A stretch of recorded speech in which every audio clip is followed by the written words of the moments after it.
In today's note, we are going to look at writing the equation of a parabola. So what we've already looked at, we've looked at properties of parabolas, we've looked at how to graph parabolas from a table of values, and how to graph them from an equation, specifically the vertex form. So what we're going to be doing now is looking at, if we're given a parabola, can I come up with the equation for it? So basically we're kind of working in reverse. So we need to still be able to pick out the same key information and then be able to plug that back in to the right spots in our vertex form equation. So looking at this first equation here, I want to know what is the vertex, the jumps, how it opens, and then come up with an equation for it. So in this case, the vertex, remember the vertex is your highest or lowest point. So in this case, it's right here at the top. So this would be, again, an x and a y value. So 1, 3 are the coordinates for that vertex. The jumps we can see if we go over 1 to get to our next point, we go down. So minus 1 is our first jump. The next one, again, we go over 1. How far up or down do we go to the next point? Here we'd have to go down 3. So minus 3 is our next jump. And the last one, go over and then down. In this case, we're going down 5. So our next jump is minus 5. So those are our jumps. The opening, what does it open? Well, if we look at the arrows at the bottom, we can see they're pointing down. We can see the general opening of the graph is at the bottom. So in this case, it opens down. Now we need to come up with an equation, and we're going to use this vertex form equation that we've talked about previously. So again, this is all about just knowing what our information is or where this information goes. So kind of, again, working backwards from what we've already talked about. Remember that the vertex tells us basically the values of h and k. Because remember, when we tried to find the vertex from the equation, h and k were our vertex. The jumps tell us the a value. The opening, what it opens, tells us the sign of a.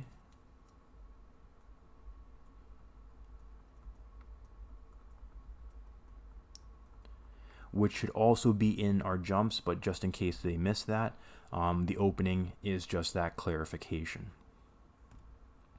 So in general then, for our equation, it's going to be in this form, the y equals a x minus h squared plus k. So in this case, the a value is going to be 1, because if we look at our jumps, the numbers still follow that pattern, the 1, 3, 5, or 1a, 3a, 5a. So nothing's really changed with the numbers, so we know it has to be 1. It opens down, which tells us that it has to be a negative 1. So our a is actually negative 1. We have our x, and then our h value. It's positive in the vertex, right? So remember, h is the first value, k is the second. So it's positive in the vertex. So if we leave it as our general form keeps it as minus, we just plug in the value 1 squared, and then plus k. K happens to be plus 3. So that is our equation for this parabola that we can see on our left. We're going to go through the same idea and work through a table. So we have the vertex, we have the jumps, and we have the opening. We're still following this vertex form equation. So y equals, in this case, our a value, or our jumps, right? The a value is going to be 1, because if we follow the 1a, 3a, 5a pattern, we see that it's all multiplied by 1. So our a value has to just be 1, or I don't need to show anything at all. Another way you can figure out the a value, just look at the first jump. Whatever the first value is, that's going to be your a value. because it's always 1 times a. So 1 times anything is a. So just look at that first value or that first jump, and that will tell you the a value. Then we have, again, x minus whatever our h is in our first value of our vertex is 3, so that's our first value, squared, and then our k minus 4. Our next equation, always start off with y equals. We see that the first jump is 2, so our a is going to be 2. However, it does open down.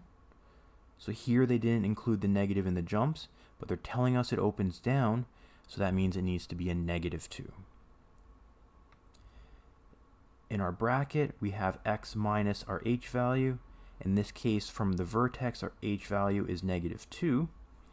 So if I'm subtracting a negative, I can actually rewrite that as x plus 2 squared, and then my k value plus 5. So this is why we see the opposite in the equation as we do in the vertex, because of our general form. Our general form has a minus, and if we minus a negative, that turns it to a positive. If we minus a positive, it stays minus. For our last equation in the table, we look at that first value in our jumps. It's 1, so that means that our a value is 1. Because I have the negative, or because it opens down, it means it's a negative. Then I have my bracket, x. In this case, because my h value is 0, I could write x minus 0 in the bracket, but when I minus 0, I'm not really changing anything, so I can just go back and just take away the brackets and just write x. The squared will be on the x, and then I see that my k value is positive 8, so just plus 8. And that is my equation for the third example. So if we're given all the information, the vertex, the jumps, and the opening, hopefully it's very straightforward, just plugging in the a, h, and k value, which we can get from those three characteristics. In example 3, we want to find the equation again, but now we're going to be given some different information. So in this case, we're given the axis of symmetry, the minimum point, and the steps. In this example, remember the axis of symmetry was that vertical line that went through our parabola at the vertex. The vertical line always tells us what the x value is on that vertical line. So because x equals 3, that means my h value has to be 3. The minimum point of 2, or the minimum value, if we remember from the last lesson, the optimal value always referred to the y of our vertex. So in this case, our k is equal to 2. The steps, we have 3, 9, 15. If you look at the first point, or the first step, it's 3. So that means our a value has to be 3, because again, it always follows that pattern of 1a, 3a, 5a. The only way we can get 3 when we multiply by 1 is if a is 3. So now that I have all three of those values, I have enough to fill in my general equation, y equals a x minus h squared plus k. So y equals 3x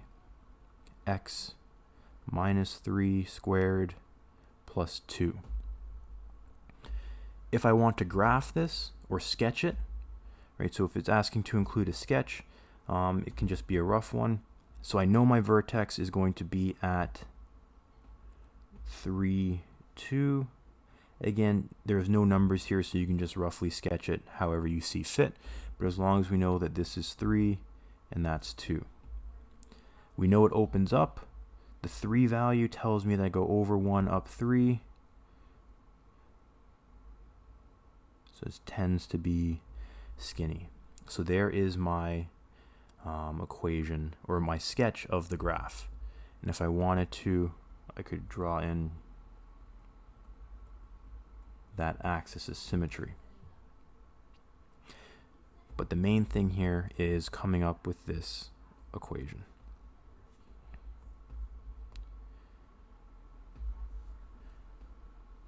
The next example, we're given the vertex of negative 3, 7, and it goes through a point of negative 2, 5. So in this case, again, the vertex is nice because the vertex tells us the HK right off the bat.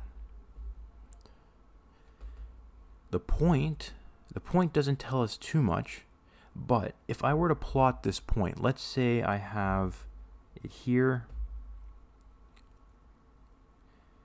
This is 7. All right, that's negative 3. There's my vertex. My next point is 1 over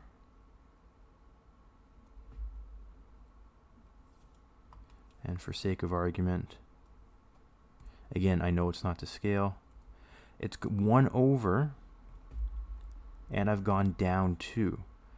So knowing from the step pattern, my first step is negative 2. So right off the bat, if I know my first step is negative 2, then I know my A value has to be negative 2 as well. So then when I sketch my graph or my parabola, it should look something like that. Again, it's just a rough sketch, so it's just looking at the points and roughly being able to identify, well, I've gone over 1 and I've gone down 5, so my first step is down 2. So y equals, plugging this all together, negative 2 x minus negative 3, which I can change to x plus 3, squared plus 7. And that is the equation of this parabola. Now the next example is what we're going to do is we're going to look at using algebra. So we could have used algebra in the last example. However, because it worked out nicely that the point was 1 next to our vertex, it was easier to tell our step without using algebra. But if we couldn't recognize that, we can definitely use algebra anytime we're given the vertex and a point, or we're given enough information for the vertex and the point. So again, remember our vertex tells us our h and our k value. In this case, our h is negative 3 and our k is 7. In this example, it also tells us the point that it goes through, and it's telling us that it goes through the point 1 and 55. And this is basically telling me an x value of 1 and a y value of 55. So if I have my general equation, y equals a x minus h, x minus h squared plus k, I need to find the a value still. With all of this information here though, I can plug all of this into my equation and all I'm left with is a. Since that's the case, then I can solve for my a value. So what I'm going to do is I'm going to sub h, k, x, and y into the vertex form, and then solve for a. So if I go through and I plug all of this in, I'll keep it color coded. So y was 55, a we don't know, x we do know, x is 1, minus negative 3 plus 7. And now we can go through and solve. Actually, let me change up the color coding.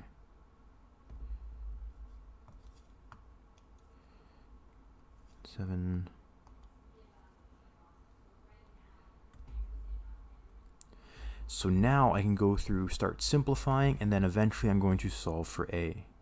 So 55 is already on the other side, so it's going to stay there. I can simplify the brackets. 1 minus negative 3 is 4.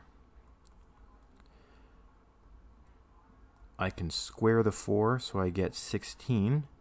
So a times 16 plus 7. I want to move the 7 to the other side, so when I move the 7 to the other side, it becomes minus 7. So 55 minus 7 equals, we could simplify that to just 16a. So we get 48 equals 16a. And then the last step, if I want to get a by itself, I need to divide both sides by 16.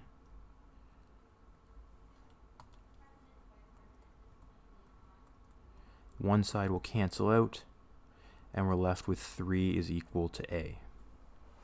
Now I have my a value, I have my h and my k from the beginning. Y equals 3x, it could be minus negative 3 or plus 3 squared plus 7. And this is going to be my equation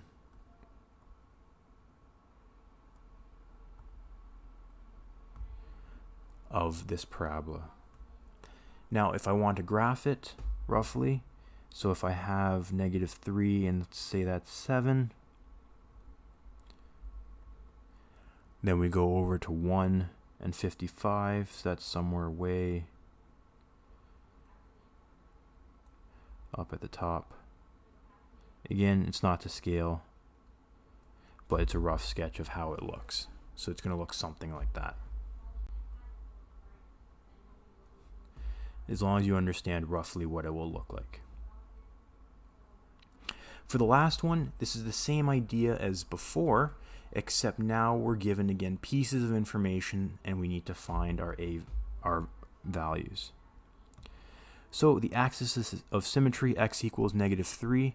Remember we talked about that in a previous example. That tells us the h value is negative 3. The maximum of 5 tells us the k value. The other thing that's a hint, the maximum, when we have a maximum value, that should tell us that this equation or parabola is going to open down. And my y-intercept, the y-intercept should tell us x value of 0, y is equal to negative 13. Right? Because the y-intercept is when it crosses the y-axis or at when x equals 0. Now I have an entire I have my vertex form equation. I can sub in all of these values. So negative 13 for y equals a, which is still unknown, 0 for x, minus negative 3,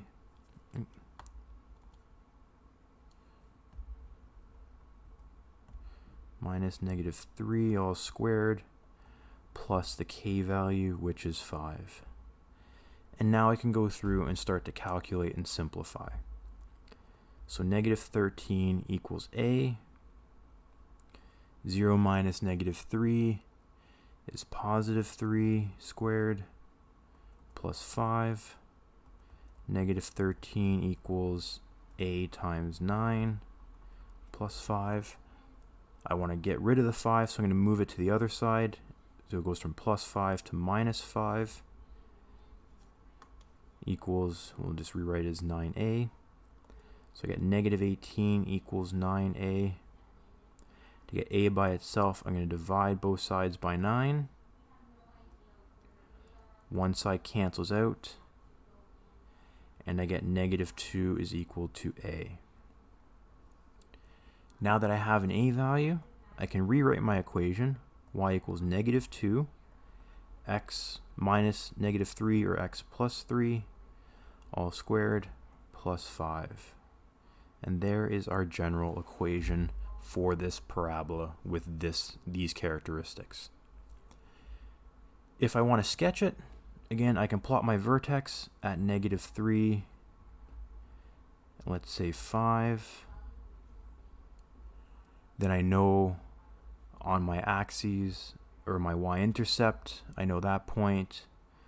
We can say 0, negative 13. So roughly, it'll look something like that. Again, it doesn't need to be 100% accurate because we are just sketching it. If you want to draw in that axis of symmetry, we can. But as long as we can sketch it and roughly look, and we can roughly tell what it is, then that is all that's needed for a sketch.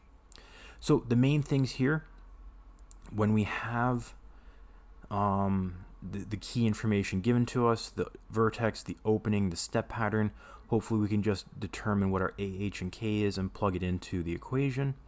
If we don't have the AH and K, we should at least be given enough information to find the H and K, and then a point to plug in for X and Y, which we can then solve for A.